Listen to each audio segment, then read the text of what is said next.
Hello student, आप सभी का फिर से स्वागत करती हूँ मेरी हिंदी की क्लास में। और साथ ही उम्मीद करती हूँ कि आप सभी जो है वो सुरक्षित होंगे, साथ ही अपनी पढ़ाई भी कर रहे होंगे। और जो भी आपके डाउट्स हैं, जो भी आपकी प्रॉब्लम्स हैं, मेरी क्लासेस के थ्रू वो आपकी डाउट्स जो है वो क्लियर भी हो रहे होंगे, ऐसी मैं उम्मीद करती हूँ। और चलिए बात करते हैं आज के टॉपिक की। तो कल हमने जो हमारा टॉपिक पढ़ा था उसमें हमने वर्णों के बारे में और वर्णों की परिभाषा, वर्णों के भेद, वर्णों की संख्या, लिपि, व्याकरण, ये सब हम पढ़ चुके हैं। आज जो हमारा टॉपिक रहेगा वो इन क्वेश्चंस के आंसर्स लेना रहेगा। देखिए, हम पढ़ चुके थे कि स्वर के 3 भेद होते हैं, ह्रस्व स्वर, दीर्घ स्वर और प्लुत स्वर। उसके बाद हमने देखा था कि किस तरह से जो है व्यंजन और स्वर जो है इनमें अंतर करना, कि इनमें जो अंतर होता है वो ये है कि स्वर जो है वो स्वतंत्र रूप से बोले जाते हैं, जबकि व्यंजन स्वरों की सहायता से बोले जाते हैं। दोनों में अंतर हो गया। उसके बाद हमने संयुक्त व्यंजन हमने पढ़े थे कि जब एक व्यंजन दो व्यंजनों से मिलकर कोई व्यंजन बनता है वो संयुक्त व्यंजन कहलाता है। और इसके हमने भेद भी देखे थे, तो 4 होते हैं और ये है श, त्र, य और श। ये 4 जो है ये संयुक्त व्यंजन हमारे कहलाते हैं। बनते कैसे हैं इस पे भी हमने बात की थी, पर दोबारा से एक्सप्लेन कर देती हूँ। श जो है वो क और श के योग से बनता है, प्लस इसमें एक स्वर रहेगा, तो ये तो बन गया हमारा छ क्षत्रिय। उसके बाद त्र त्रिशूल की बात करें तो त्र त्रिशूल में त और र फिर स्वर होता है, तो ये हो गया त्र। उसके बाद य तो ज और य मिलकर ज्ञ बनता है। और श की बात करें तो श और र मिलकर श्र बनता है। इस तरीके से ये हमारे संयुक्त व्यंजन होते हैं।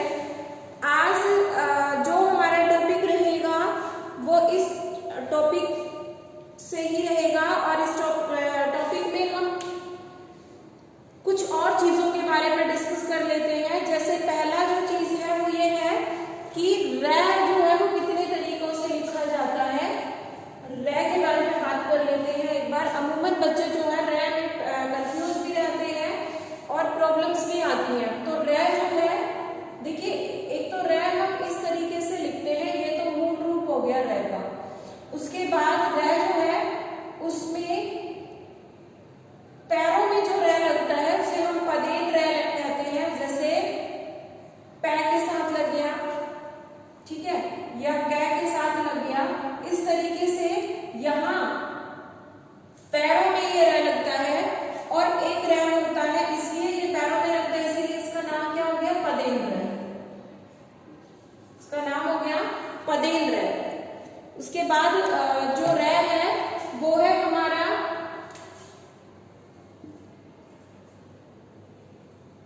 जो ऊपर लगता है, इसे हम रेफ कहते हैं। जैसे वै पर लग गया, ठीक है, कै पर लग गया, ये र ऊपर लग रहा है, इसलिए इसे हम कहते हैं रेफ। इसका नाम क्या हो गया? रेफ। एक कुछ वर्णों के साथ जो है इस तरीके से ट और ड के साथ ये नीचे भी लगता है इस तरीके से। और इनके कुछ उदाहरण हम देखें तो जैसे यहाँ वर्ण बन गए प्रकार या कहें क्रम, ठीक है, सिंपल से तो आपको पता ही है, जैसे रस्सी हो गया, राम हो गया, इस तरीके से। अब रेफ की बात करें तो रेफ से जो शब्द बनेंगे जैसे पर, कर, इस तरीके से। उसके बाद है ट और ड के नीचे जब हम र लगाएंगे तो कुछ वर्ण बनेंगे, जैसे ट्रक, ड्रम, ठीक है। इस तरीके से ये जो है र के प्रकार है हमारे। अब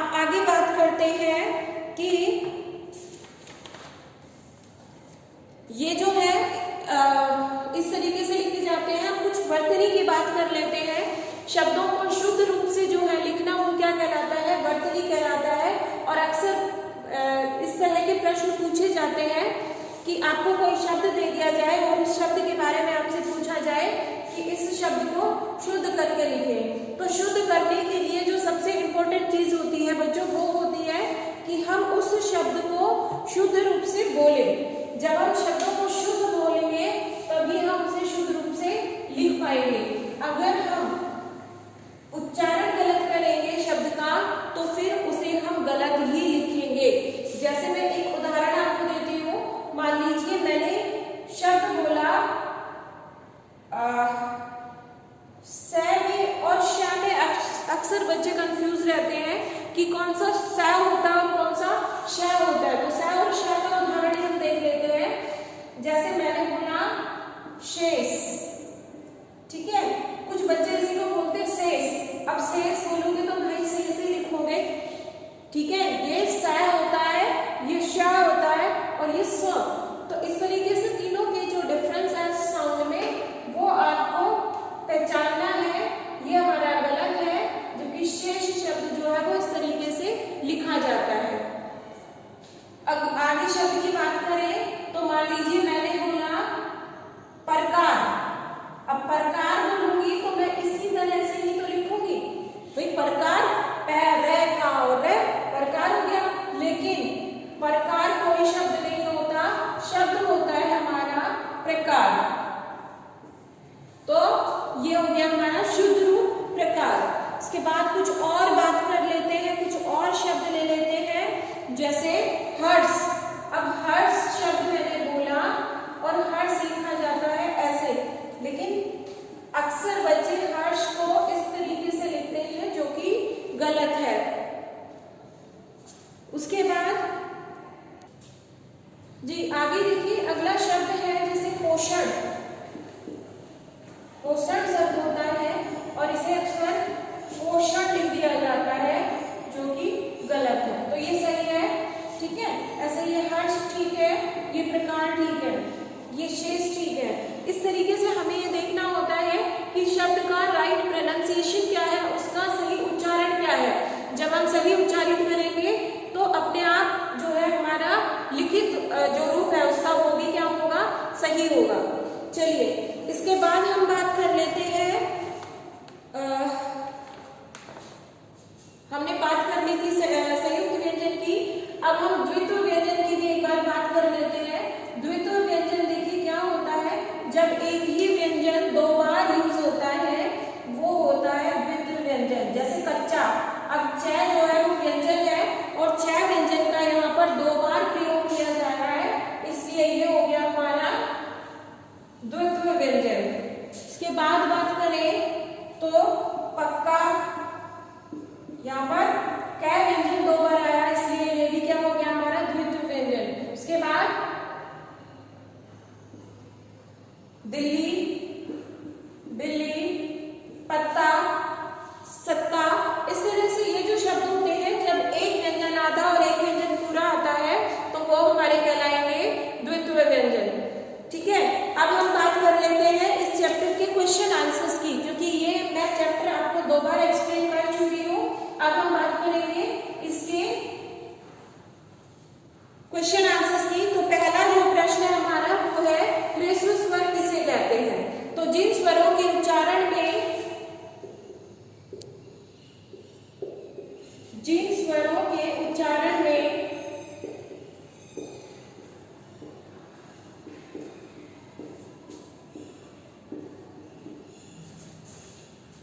सबसे कम समय लगता है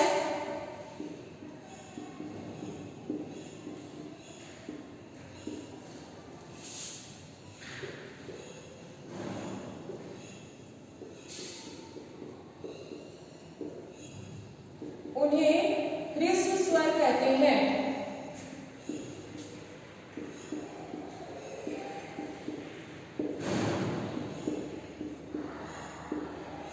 ठीक है, और हमने बात की थी चार होते हैं ए, ई, उ और री। ये चार जो है ये हमारे ह्रस्व स्वर होते हैं। अगला प्रश्न है दीर्घ स्वर किसे कहते हैं। तो जिन स्वरों के उच्चारण में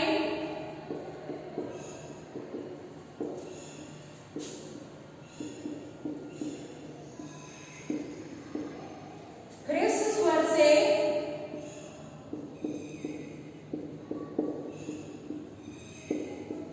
दोगुना समय लगता है,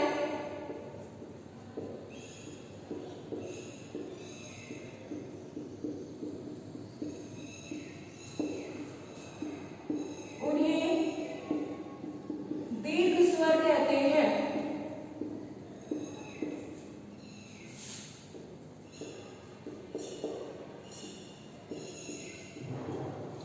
ओके, उसके बाद अगला प्रश्न है ह्रस्व और दीर्घ स्वरों में क्या अंतर है। तो अभी हमने बात की कि इनमें जो सबसे मुख्य अंतर होता है वो इनके उच्चारण में लगने वाले समय के आधार पर होता है। तो हमारा उत्तर हो जाएगा ह्रस्व स्वर के उच्चारण में, ह्रस्व स्वर के उच्चारण में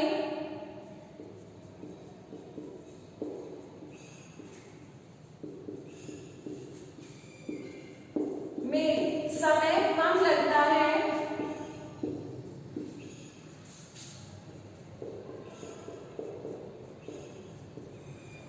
जबकि दीर्घ स्वर के उच्चारण में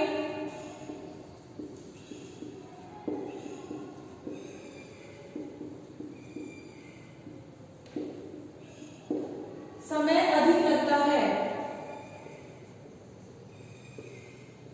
ये दोनों का मेन डिफरेंस हो गया।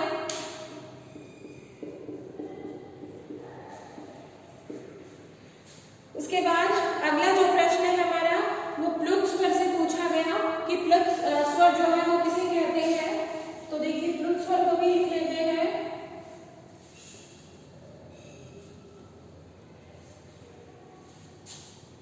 जिन स्वरों के उच्चारण में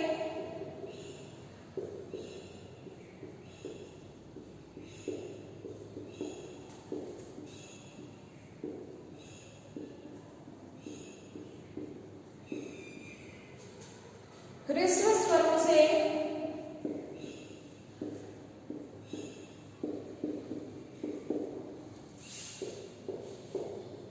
तिगुना समय लगता है,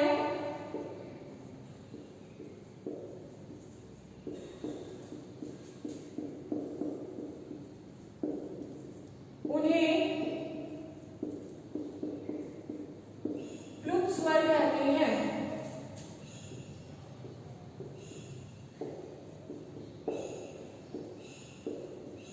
उन्हें हम प्लुत स्वर कहते हैं। जैसे उदाहरण मैंने बताया था, तो जो ओम होता है वो इसमें 3 गुना समय लगता है ओम में, इसलिए यहाँ पर 3 लिखा गया। तो ये हो गया उदाहरण प्लुत स्वर का।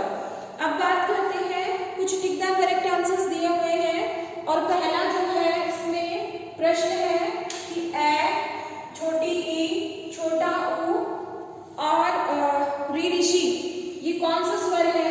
तो अभी हमने बात की कि ये तीनों जो है वो हमारे स्वर है ह्रस्व स्वर। तो इसका ऑप्शन जो ठीक होगा वो होगा फर्स्ट, हमारा ऑप्शन राइट होगा ह्रस्व स्वर। उसके बाद आ, बड़ी ई, बड़ा ऊ, ए, ऐ, ओ, औ ये कौन सा स्वर है। तो सेकंड का आंसर हो जाएगा कि ये हमारे कौन सा स्वर है, ये दीर्घ स्वर है। और थर्ड जो क्वेश्चन है, थर्ड क्वेश्चन में हमसे पूछा गया है कि छ, त्रै, ग और श ये कौन से व्यंजन है। तो ये हो गए हमारे संयुक्त व्यंजन। अभी हमने इनके बारे में बात की थी और ये किसके उदाहरण है। तो ये संयुक्त व्यंजन है, संयुक्त व्यंजन के उदाहरण है। चलिए अगला प्रश्न देख लेते हैं। इसमें हमें रिक्त स्थानों में शुद्ध शब्दों की पहचान करके लिखनी है कि कौन से शब्द शुद्ध हैं। तो देख लेते हैं ये क्या क्या आएगा, इनमें कौन सा वर्ड जो है वो शुद्ध है। पहला प्रश्न है, राम के राज्य में प्रजा का डैश हुआ था। तो 2 शब्द दिए हैं, एक उत्कर्ष और एक उत्कर्ष। दोनों में से जो शब्द राइट है वो हो जाएगा उत्कर्ष। उत्कर्ष शब्द जो है वो राइट है। उसके बाद है उत्कर्ष मतलब उन्नति। उसके स्वतंत्रता दिवस पर डैश की लहर फैल गई। तो अभी हमने बात की थी हर्ष शब्द की, हर्ष यानी खुशी की लहर फैल गई, ऐसा इसमें कहा गया। फिर है बालक का भोजन डैश तत्व से युक्त होना चाहिए। पोषक, पोषक शब्द इस तरीके से लिखा जाता है। तो बच्चों का जो भोजन है वो पोषक तत्वों से युक्त होना चाहिए। उसके बाद गांधी जी ने डैश का विरोध किया। तो गांधी जी ने शोषण का विरोध किया। तो शोषण शब्द जो है वो इस तरीके से लिखा जाता है। नेक्स्ट जो क्वेश्चन है हमारा, डैश विद्यार्थी का धर्म है। अब विद्यार्थी का धर्म क्या है? विद्यार्थी का धर्म होता है अनुशासन, यानी जब बच्चा डिसिप्लिन में रहेगा वो बच्चा उतना ही ज्यादा क्या रहेगा, सक्सेस रहेगा। तो विद्यार्थी का धर्म क्या है? अनुशासन। उसके बाद जयचंद को भारत का डैश कहा गया है। जयचंद का जो नाम आता है वो जयचंद को भारत का विभीषण कहा गया है।